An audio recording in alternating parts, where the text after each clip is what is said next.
Hi, everybody. Welcome to WCAX Extra. This is our live desk streaming show. Kicking off a little bit late today. We had some trouble on the board here, but we just want to get in the horn about a story that our Laura Ullman just recently did. It is on the rising prices of pharmaceutical drugs. Some new report that just came out, kind of addressing that. So first things first, Laura. Thanks for hopping on. I know it's a little bit of a earlier morning for you, so we appreciate you hopping on. Yeah, not 9:30 is only early because I work the late shift. Yeah. But I'm happy to be here. Yeah, absolutely. And kind of diving right into it, I think, something on everyone's mind is that nobody really wants to pay any more money for pharmaceuticals, drugs they use pretty much all the time if they need them. So I guess the big question of the day is, why are we seeing these increases? I don't know if you can answer that, but There's a lot of reasons, yeah, and I have some of them written down right here. And it's mentioned within the report that we got this story from. One of them is just the value of these innovative medicines, yeah, how effective the drugs are compared to their competition in general, the investments that a pharmaceutical company makes and having to pay those off, fiduciary duties. Some of these companies are public, so they need to maximize shareholder value. So people who have invested in these companies get money back, for retirement. I feel like sometimes we don't really take into account that there are those benefits that pay off in the yeah. long run for people. Safety surveillance for these drugs, the cost of maintaining manufacturing facilities, the cost of ingredients, and of course, inflation. Yeah, and with that in mind, I think there was one thing that kind of stuck out to me when I first saw this this morning, was the percent increase on some of these drugs. Give me a ballpark personally what that number is. So the report by statute dictates that the attorney general should list from the highest to the lowest percent increase. And they're looking for drugs that have had a percent increase over 15% in the past year. Yeah, There were some drugs that had increased over 1,000% in the last year. yeah, And then some drugs that were 15%. But actually, I don't think that there were any as low as 15% on that list yeah. because there were just so many that had larger percent increases. Absolutely. And then I guess with my little final point here is, I think what drugs are seeing some of those greatest increases? What John, kinds of it's drugs? everything. Everything, yeah.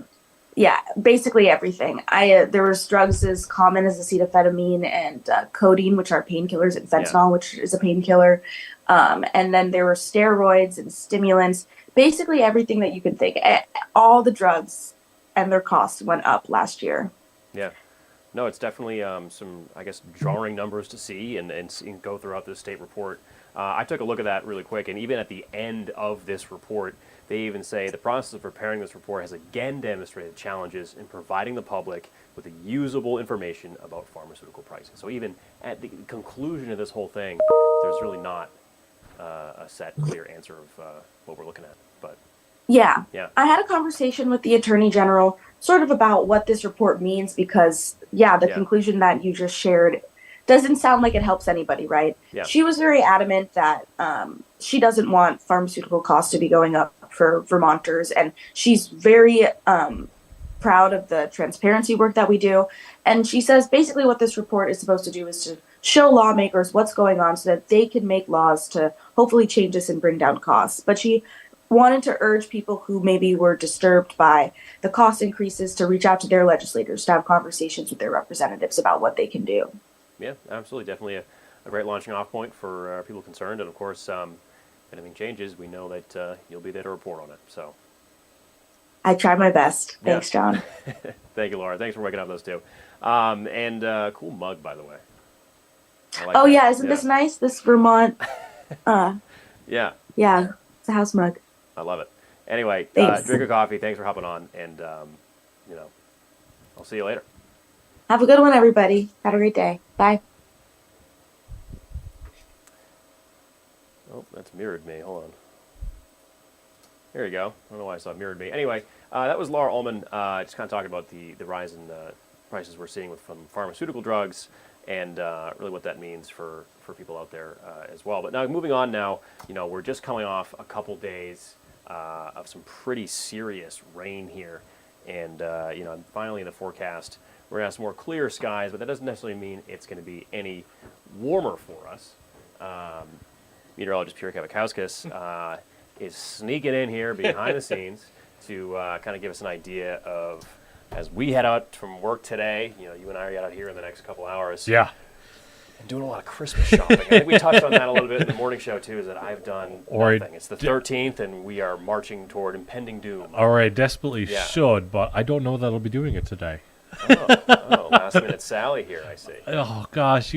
I'm just excited to go home and, lay on the couch under a blanket and accomplish very little through the rest of the day. You're on the clock here, though. That's the thing. We're on the clock here. I think we're on the clock here. Ignorance is bliss, but it's time. Yes, yeah. We'll get there. Anyway, I think for anybody who's not us, who is going to go out Christmas shopping today, hit Church Street, and the like, what are we thinking here for temperatures? It's going to be chilly. I mean, most of us are going to be in the 20s here for actual temperatures today. The good news is it doesn't come along with too much to talk about here weather-wise. You can see pretty quiet start to our Friday morning on satellite and radar right now. Got a few clouds here and there, a few snow showers here and there as well. Otherwise, I think most of us are going to be enjoying a little bit of sunshine here into the day ahead. Temperatures, well, teens and 20s out there. We're not going to climb all that much more as we head into the rest of the day today. Most of us will generally talk daytime highs in the low to mid 20s here as we head towards the afternoon. Here is the view from our Skywatch 3 camera in Linden, kind of looking like a nice day out there, kind of a bluebird day, especially down there. Maybe not the same being said on top of the mountains. They've got a bit more cloud cover. 14 right now in Linden, winds calm, so pretty nice start to our day. But again, a little bit of a wind chill factor. Take a look at Saranac Lake. They feel like one above right now. Elsewhere, we're generally talking about wind chill stuck in the teens, and I kind of think that's kind of what we're going to be talking about here into the rest of the afternoon and evening hours today. Wind chill's probably stuck in the teens here for most of us, and here's how the day shapes up on Futurecast. A few clouds mixing in here and there. Otherwise, though, I think we'll talk partly sunny skies overhead. Into the night tonight, I think we could see a few clouds out there, especially the further north you are. That's how we start off your day tomorrow as well. But then, as we head into the afternoon and evening hours tomorrow, I think we start to develop again a bit more sunshine. Nonetheless, though, that sunshine really not going to do a whole lot to warm us up. Daytime highs today, generally in the low to mid 20s, few upper 20s possible, especially here in the Champlain Valley. Even a hair cooler for your day tomorrow. Then as we head towards the second half of the weekend and really the start of next week, Monday and Tuesday, that's when we start to warm things up a bit more, but it also comes with a little bit more unsettled weather. As we head into Sunday, I think we start off the day with sunshine. However, clouds begin to make their arrival once again as we head into the afternoon and evening hours. Those will start to give way to a little bit of mixed precipitation here as we head into the day Monday. A little bit of rain, freezing rain, potentially some snow again on top of that. And then as we head into the day Tuesday, as I mentioned, Tuesday was definitely the warmer day where most of us were talking high temperatures in the 40s. That means Tuesday at this point looking to be a plain old rain event. Temperatures out there through the rest of the day today looking to be pretty nice. Again, some sunshine, but a cooler day. Most of us are in the low to mid 20s here for daytime highs. Tonight, take a look at where we go tonight. A lot of us could be in the single digits, maybe even a few of us dipping below that 0 degree mark. And that's actual air temperatures before the little bit of a slight breeze out of the north and west at times between 3 and 6 miles per hour. Into your day tomorrow, kind of a similar situation to what we see today. Mainly sunny skies overhead, but again, a cooler day out there with most of us in the low to mid 20s. Now look at that 7-day forecast. Clouds begin to make their return here into the day on Sunday. That starts to give way to a few rain and snow showers, mixed precipitation into Monday.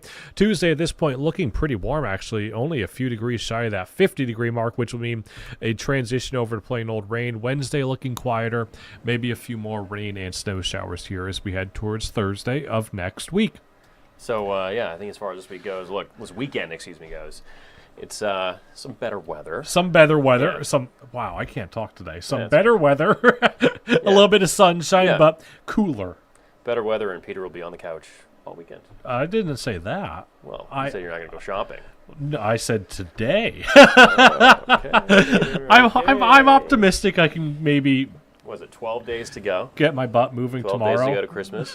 Yep. All right, buddy. Yeah. Wait. Yeah, 12 days. Yep. Yeah. Okay. Yep. I'm like counting my fingers here. Anyway, get your shopping done, everybody. And of course, bundle up too. It's pretty cold. Yep. But I think that does for us here on WCAX. Of course, you can see Peter and I a couple hours tonight on the noon. Yep. All of our evening shows and all of our content on WCAX.com. With that in mind, tune back in. If not, have a great weekend. Yeah.